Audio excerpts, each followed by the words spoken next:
एक दिन संध्या समय पुष्यभद्रा नदी के तट पर मार्कंडेय जी बैठे थे। वहां बड़ा भयंकर पवन चलने लगा। महावेग से प्रचंड शब्द होने लगा। उस पवन के पीछे महाविकराल काल रूप प्रलय की सी काली काली घटा चारों ओर उमड़ने लगी। बड़े गंभीर शब्द से बिजली कड़कड़ाने लगी। वज्रपात होने लगा। गज शुंड के समान मोटी जलधारा बरसने लगी।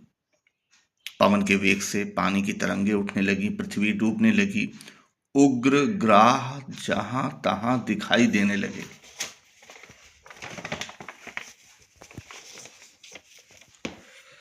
महाभयानक भ्रमर जल में पड़ने लगे। चारों ओर समुद्र का सा अर्राहट होने लगा।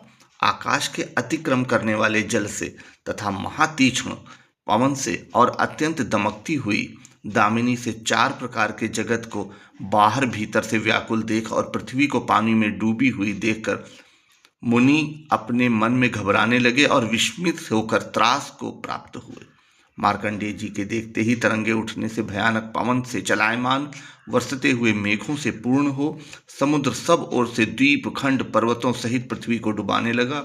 भूमि अंतरिक्ष स्वर्ग नक्षत्र दिशाओं सहित त्रिलोकी जलमय हो गई।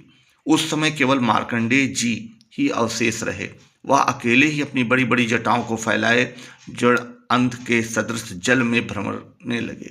भूख और प्यास से पीड़ित मकर और तिमिंगिलों से भयभीत महाप्रचंड पवन के झकोरों से और जल के तीव्र तरंगों से के प्रहार से व्याकुल अपार अंधकार में भ्रमण करते हुए अनेक प्रकार के विचार में व्याप्त और विस्मित। कबहु मकर लीलत तिनहि कबहु तजत मल द्वार कबहु डरावत बहुर पुनि अति भयंक मुख फार कबहु तिनहि मारुत प्रबल दूरहि देते उड़ाए नहीं आकाश नहीं मही दिशा मुनि को परत दिखाए। कभी महागंभीर भ्रमरों में उछलते कूदते डूबते थे। कभी तरंगों में आकर इधर उधर चले जाते थे। कभी भूखे जल जंतु उनको खाने के लिए परस्पर लड़ते थे।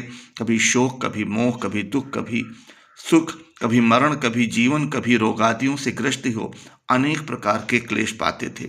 नारायण की माया से आवृत चित्त वाले मार्कंडेय जी को उस जल में भ्रमरते भ्रमरते अयुतायुत के 100,000 अर्थात 1 शंख वर्ष बीत गए। तब महाप्रलय के समुद्र में भ्रमरते भ्रमरते एक टापू दिखाई दिया। उस टापू में फल फूलों से अत्यंत शोभायमान एक वट का वृक्ष दृष्टि आया। उस वृक्ष के पूर्व उत्तर ईशान की कोण की शाखा के पत्र के जोड़े में सोता अपनी कांति से अंधकार